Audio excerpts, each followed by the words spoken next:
parecería que este proceso de negociación, por supuesto que pone a Zelensky, pone a Ucrania como el derrotado grandemente, porque las condiciones que pone Rusia para negociar un acuerdo de paz, que de alguna manera son, no en su totalidad, pero son apoyadas por Estados Unidos, parece ser la traba más grande para llegar a un final feliz, vamos a decir, de un proceso de negociación. Que es bueno destacarlo, que Ucrania no está participando directamente en una misma mesa con Rusia. Estados Unidos es que de alguna manera genera la presión a ambas partes para llegar a un acuerdo.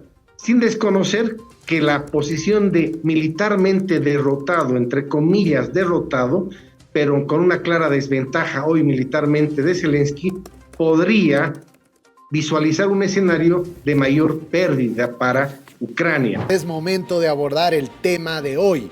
Habíamos manifestado en el inicio de este programa comentarles y analizar profundamente qué se está moviendo en la guerra entre Rusia y Ucrania.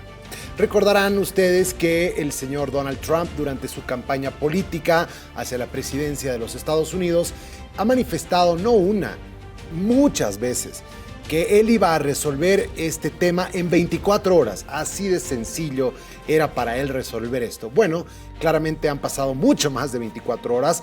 De hecho, estamos cercanos a los 100 días de la presidencia de Donald Trump y pues las cosas están todavía muy verdes, ¿no? Si bien hay lo que conocemos de la administración Trump, una presión enorme, ya sabemos que el señor Trump, el señor J.D. Vance, el vicepresidente, Marco Rubio, el secretario de Estado, todos estos personajes que son fundamentales para llevar adelante esta carrera de tratar de llevar la paz a Ucrania, no son muy amigos, no les cae muy bien el señor Volodymyr Zelensky, el presidente de Ucrania. Lo consideran una piedra en todas las negociaciones. Ya hemos visto a Trump basurear al señor Zelensky como si se tratase de un chiquillo. Y claro, luego de ese episodio vergonzoso en el que durante un tiempo se levantó los envíos de armas, de municiones, hasta la inteligencia y el internet a Ucrania para que pueda defenderse, las cosas digamos que volvieron nuevamente a fluir, ¿no? La ayuda comenzó a fluir, fue durante un tiempo, una pausa como para presionar a Zelensky para que acepte las condiciones que el plan de paz que estaba esbozando y preparando Estados Unidos, principalmente con Rusia, ¿no? Básicamente esta negociación es entre Estados Unidos y Rusia, y para cosas puntuales se le pregunta al señor Zelensky, mira, esto es lo que estamos pensando. Lo que se sabe del plan, que todavía no se lo conoce a integridad, se lo conoce en base a comentarios que han podido tener por parte de legisladores de la Unión Europea o figuras de autoridad de la Unión Europea y algunas figuras importantes que conocen algunos detalles, no todos, por supuesto, en base a fuentes en el interior de Donald Trump, y lo que se ha dicho públicamente es que básicamente este acuerdo de paz le beneficia mucho más a Rusia, ¿no? Básicamente lo que quiere Estados Unidos es reconocer la anexión ilegal de Crimea, que es esta península que le pertenecía al territorio ucraniano desde la presidencia de Nikita Khrushchev, que fue invadida en el año 2014 y donde se hizo una anexión a raíz de un referéndum, de un supuesto referéndum en el que supuestamente habría salido victoriosa la opción de anexionarse a Rusia. Esto no ha sido reconocido por nada en el derecho internacional y obviamente ha sido duramente atacado por Estados Unidos desde la administración Obama, que estaba presente en ese momento. Y pues a raíz de esa invasión, luego viene la invasión ya de esta otra parte del territorio ucraniano, y como ustedes pueden ver, la invasión de Rusia ha sido constante desde el año 2014 y son más de 10 años en los que Rusia está desesperada o está tomando acciones para hacerse de este territorio. La idea en un principio era tomar Kiev, y el plan de los rusos era que en 3 días, en 4 días, las fuerzas sean tan grandes y la incapacidad ucraniana de defenderse sea tan abrumadora que Zelensky huya del país y colocar un gobierno títere, ¿no? Ese era el plan de los rusos. Sin embargo, eso no se ha dado, los ucranianos se han quedado y se han defendido con con garras y dientes a su territorio, y hasta ahora lo que han perdido en total, incluido Crimea, es poco más del 20% de territorio. Ahora, yo les hago una pregunta.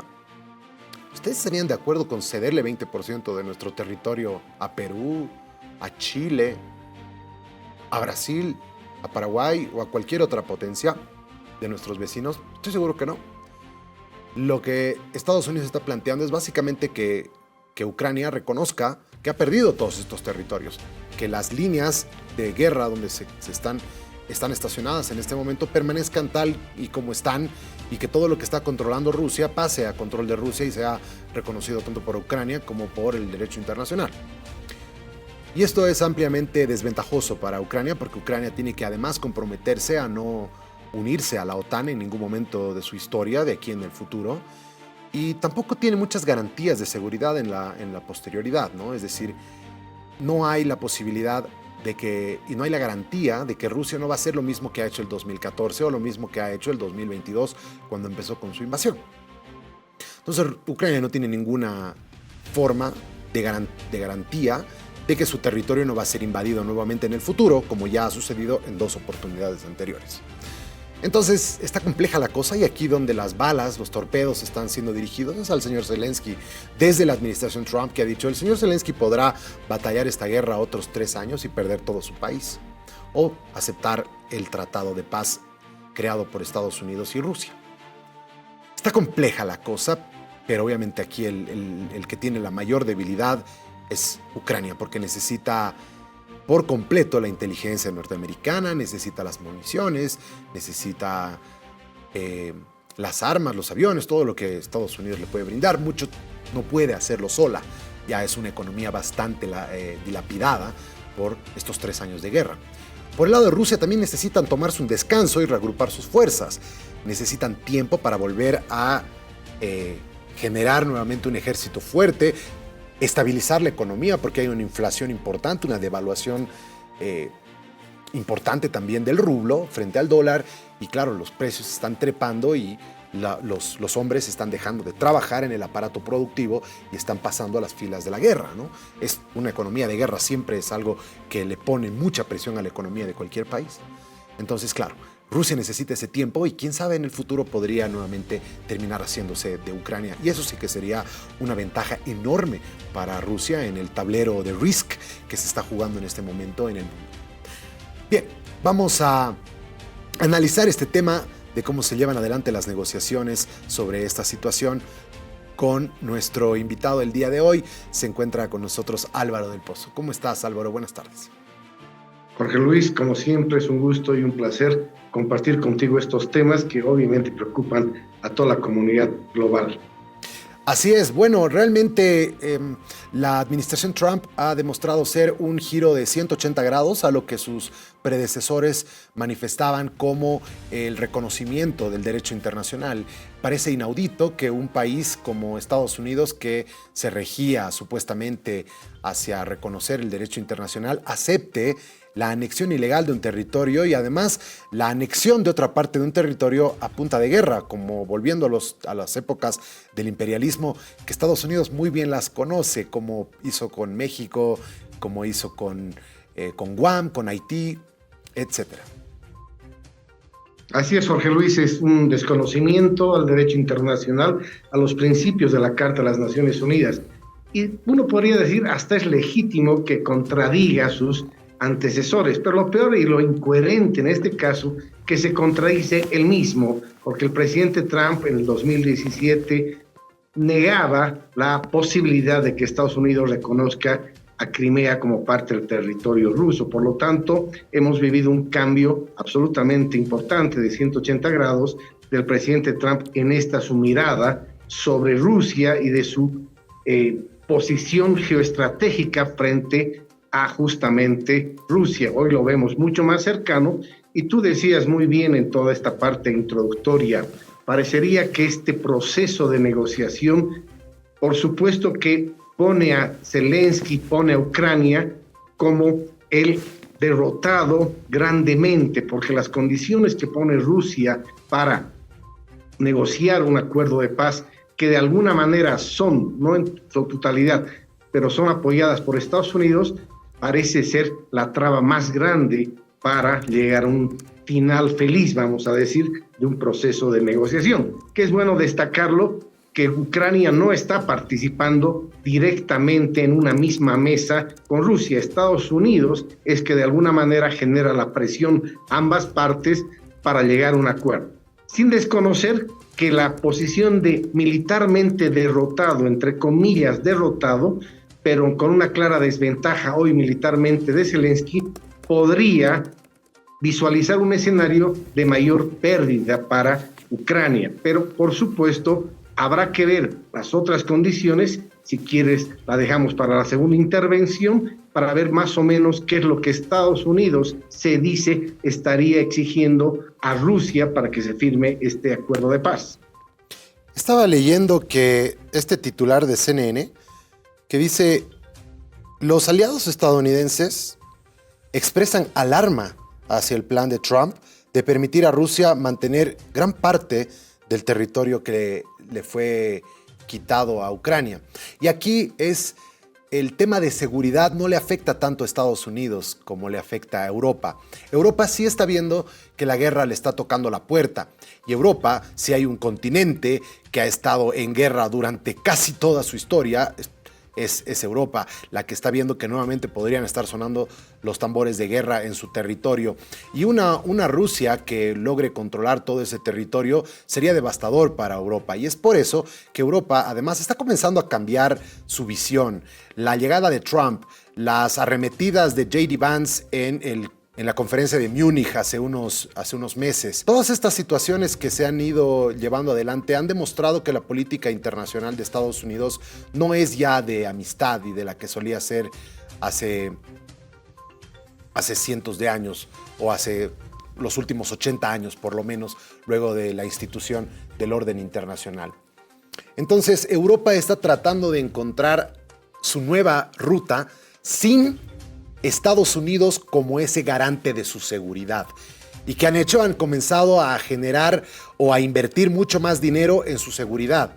Entonces, no sé si Zelensky ya se siente tan solo de poder seguir avanzando la guerra sin Estados Unidos. Sabe que necesita de Estados Unidos, pero probablemente con la asistencia europea, Zelensky pueda continuar con esta guerra. ¿O es verdaderamente definitivo que Ucrania no sobrevive unos 3 años más de esta guerra sin el apoyo estadounidense? Es difícil pensar que sin el apoyo americano-estadounidense se podría lograr éxitos militares. Sin embargo, tú dices una palabra muy acertada, resistir, aguantar. Con la ayuda europea, que sí está tratando de multiplicarse para tratar de compensar la falta de la ayuda norteamericana, podríamos imaginar un escenario de mayor resistencia o por lo menos de mantener un statu quo en cuanto a las posiciones. Por lo tanto, los europeos no solo se juegan, por eso es importante destacar este compromiso europeo con Ucrania, porque no solo se juega la victoria o la derrota del derecho internacional y especialmente en Europa de una victoria rusa, sino se juega la propia seguridad del continente europeo. No olvidemos que Rusia, pues, si tiene una victoria contundente mediante un acuerdo de paz, sometimiento de Ucrania, no estaría lejos, y se lo dice ya en los ámbitos de análisis de las relaciones internacionales, que uno de los ejes de gravitación dentro de los objetivos de Rusia es tener gravitación sobre toda Europa, ya no sobre la Europa oriental que tenía en la época de la URSS. Por lo tanto, para Europa es casi un juego de vida o muerte, vamos a ponerlo en términos dramáticos, pero es muy importante para Europa, para su geoestrategia, tratar de que Ucrania resista y que cualquier acuerdo de paz no consolide la violación al derecho internacional. Así es. Entonces, en el escenario de las negociaciones de paz, en los que claramente la cercanía de Trump con Rusia es más que evidente, un acuerdo de paz que Ucrania ya ha manifestado en reiteradas oportunidades que no está de acuerdo a ceder la soberanía de su territorio. ¿Cómo se procede entonces más adelante en esta negociación si es que tenemos a una Ucrania que no está dispuesta a ceder, aunque le quites todo el financiamiento estadounidense? Ucrania está dispuesta a cederle a Estados Unidos y repagarle todo lo que le ha invertido en estos 3 años con este hermoso tratado de tierras raras que le otorgaría a Estados Unidos y que le permitiría recuperar los más de 500 mil millones de dólares que supuestamente le ha dado a Estados Unidos, que por cierto son menos. Aparte de eso, le vas a obligar a que ceda el 20% de su territorio. Es realmente muy en contra de los intereses ucranianos y no veo a una Ucrania, y peor a Zelensky, que es un tipo que no está dispuesto a darte una pelea fácil, a dejar esa posibilidad. Absolutamente. Parecería que se está empujando a Ucrania y a Zelensky a un lugar de humillación total. Es decir, está bien que el siglo pasado estos acuerdos de paz consolidaban la victoria militar de una de las partes y el reconocimiento del perdedor. Sin embargo, hoy ya tenemos otro derecho internacional, tenemos otros códigos de relacionamiento. Por lo tanto, creo que Zelensky podría ceder algo, pero lo que pide Rusia es demasiado. La desmilitarización de Ucrania, por ejemplo, el reconocimiento de las tierras ocupadas, especialmente del Donetsk, Lugansk, etcétera, a parte de la